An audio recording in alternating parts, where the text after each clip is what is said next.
Hello, friends. It's Missy and Ciola. How are you?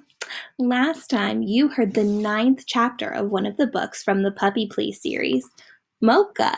Do you remember what happened so far? Let's see if we can recall what we have already read. Take a moment to think about who the most important characters are, the setting they are in, and the most important event that we left off at. Do you remember? Go ahead and tell me.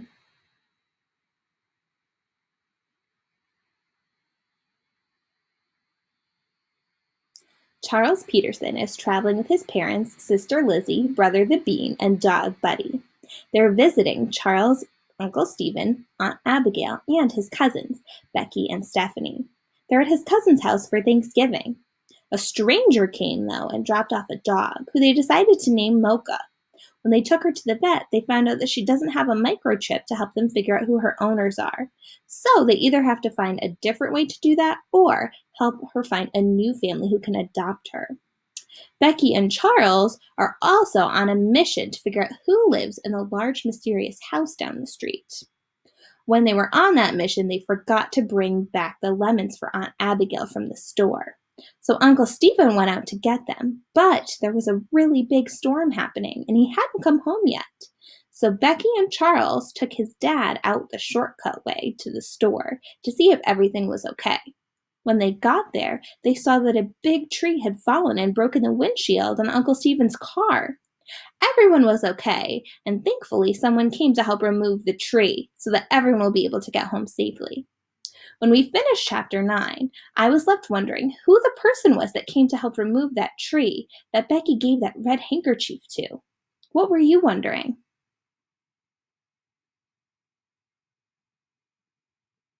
Let's see if we can get our questions answered.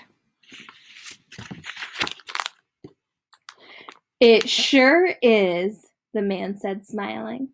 He reached out for the square of silk, but before he could take it, Mocha snatched it out of Becky's hand and ran off, her tail held high as if she was proud of her prize. Charles could tell by the way she looked over her shoulder that she wanted to be chased. Ha ha, look what I have, don't you want it? She was thinking. They all watched and laughed as the puppy slipped and slid on the icy porch floor, tossing the handkerchief high into the air and catching it. She shook it with little puppy growls. She let it fall to the floor, and she rolled on it. She picked it up again and pranced around proudly. It's okay, said the man. I have others. He stuck out his hand to shake Uncle Stephen's. Sorry I was too rushed to introduce myself last time. Sometimes I get a little too caught up in the business, even though I'm supposedly retired. Anyway, I'm Archie Ingalls. Uncle Stephen introduced himself and everybody else. Then they all trooped into Casey's cafe, where Carolyn had coffee and hot chocolate waiting. You did a great job with that tractor, Uncle Stephen said to Archie as he stirred cream into his coffee. You obviously know your way around heavy equipment. He nodded. I've been around big trucks and machines my whole life, he said. I'm a builder. Ingalls Construction, said Dad. You're that Ingalls, the one who builds all those skyscrapers in the city and that new museum and the hospital. Archie Ingalls looked down at his cup. That's right, he said. I started out at 16, hammering nails, worked my way up, and eventually bought the company. He shook his head. I retired a few years ago, or at least I tried to. Turns out I can't stand to have time on my hands. That's why I came out on the tractor today. I couldn't get into the city. My cell phone was dead. I just needed something to do. He grinned. Had to bust through my fence. That silly iron gate was stuck shut without the power on. I don't know why I ever put that thing up. I'll be taking it down as soon as all this ice melts. Charles and Becky exchanged glances when they heard the word gate. Charles raised his eyebrows. Becky nodded. We can use a guy like you around here, Carolyn was saying. There's always lots that needs doing in a town like this size. I've been thinking about a community garden for next spring. Do you have a tiller attachment for that tractor? He nodded. A snowplow, too. I was thinking I could plow out a pretty nice skating rink on that lake." "That would be fantastic," said Kim. "The kids around here would love that, wouldn't they, Becky?" Charles looked over at Mocha, lying near the wood stove with her head on the red handkerchief. Maybe she belonged with the guy who had saved her life. "Taking care of a dog would keep you busy, too," he suggested. "Mocha still needs a home." But Archie Ingalls held up his hands and shook his head. "Not ready for that kind of responsibility," he said, laughing. "But wait, if you live behind that gate," said Becky, "what about those barking dogs we heard?" Archie Ingalls gave her a look. "So that was you pushing my doorbell the other day."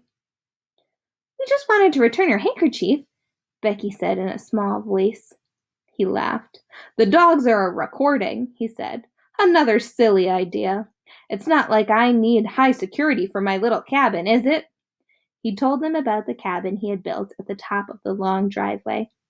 "Made it from trees I cut down myself, all from my own land," he said proudly. "The place is tiny, but it's all I really need." Carolyn had a thoughtful look on her face. She turned to Charles. "Is Mocha available for adoption? I thought she belonged to you." Charles and Becky took turns telling Mocha's story. Archie Ingalls looked into his coffee cup, embarrassed, when they said what a hero he had been to snatch her out of the way of speeding traffic.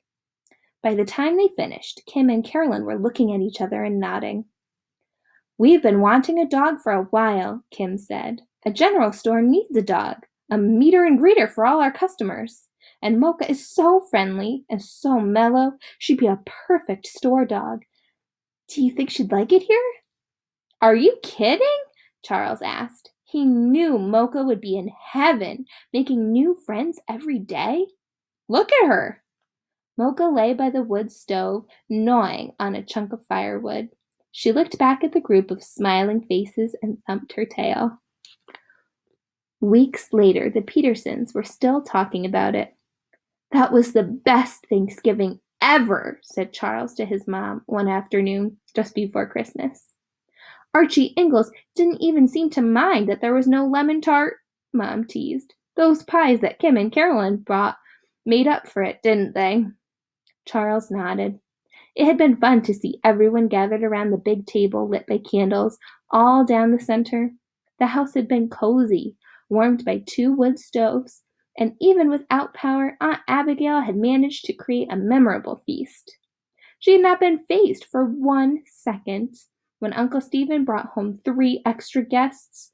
She just told Stephanie to find a few more chairs, and they were all set. "I think Mocha found a great forever home. Don't you?" Charles asked his mom. "I do," said Mom. "And now when we go up there, Buddy can visit his cousin too." She smiled at Charles. Dr. Elvis had called them with the DNA results just that day. It had turned out that Mocha was part German Shepherd, part Bernese Mountain Dog, and part Beagle. Buddy was mostly Golden Retriever and Jack Russell Terrier, and also part Beagle. Charles reached down to pet Buddy's soft ears. "No matter what you turned out to be, I would love you just the same," he told his puppy. "You are 100% fantastic." Charles' Thanksgiving had been full of adventures, but he was happy to be home. Well, friends, it looks like they had a wonderful Thanksgiving, and they found a great forever home with Carolyn for Mocha. How exciting! They also found out that the stranger who lived in the large mysterious house down the road was Archie, who was the stranger who had actually dropped off Mocha in the first place. How silly is that? Well, I hope you enjoyed hearing all about Mocha's story. If you really enjoyed this book, you can actually check out more books from the Puppy Play series too. Thanks so much for joining me.